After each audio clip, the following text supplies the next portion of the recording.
NEET 2026 वाले बच्चों के लिए आज बहुत ही इम्पॉर्टेंट टॉपिक हाइड्रोजन फैमिली।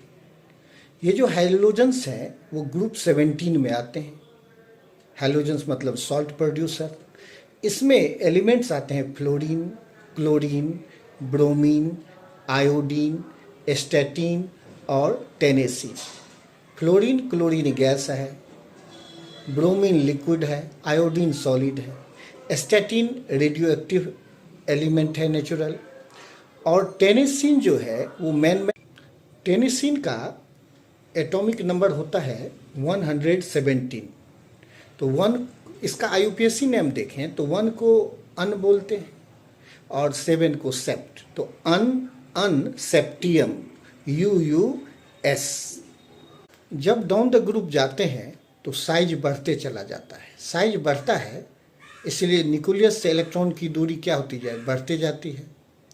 इसीलिए जो आयनाइजेशन पोटेंशियल है वो फ्लोरीन का सबसे ज़्यादा और आयोडीन का सबसे कम।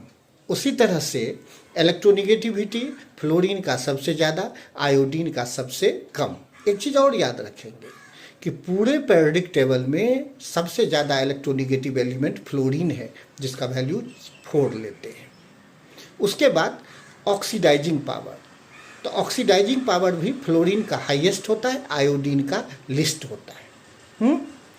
अब हम लोग आगे आते हैं कि डाउन द ग्रुप जाने से एटॉमिक वेट जो है सो इंक्रीज करता है, इसीलिए मोलर मास बढ़ेगा। तो मोलर मास बढ़ेगा तो इसीलिए density, melting point, boiling point, तीनों के तीनों फ्लोरीन का जो होगा सबसे कम, आयोडीन का सबसे ज़्यादा। फ्लोरीन, क्लोरीन, ब्रोमीन और आयोडीन में इलेक्ट्रॉन गेन इंथैल्पी या इलेक्ट्रॉन एफिनिटी ये यहाँ एबनॉर्मल है, इसको ध्यान रखना है।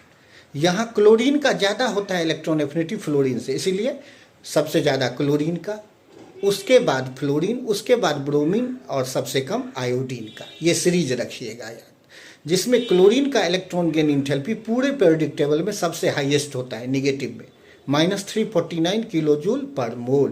तो अगर पूछे कि हाईएस्ट इलेक्ट्रॉन गेन इंथैल्पी पूरे पीटी में किसका है तो क्लोरीन बताइएगा। बॉन्ड एनर्जी बहुत इंपॉर्टेंट, खूब पूछा जाता है।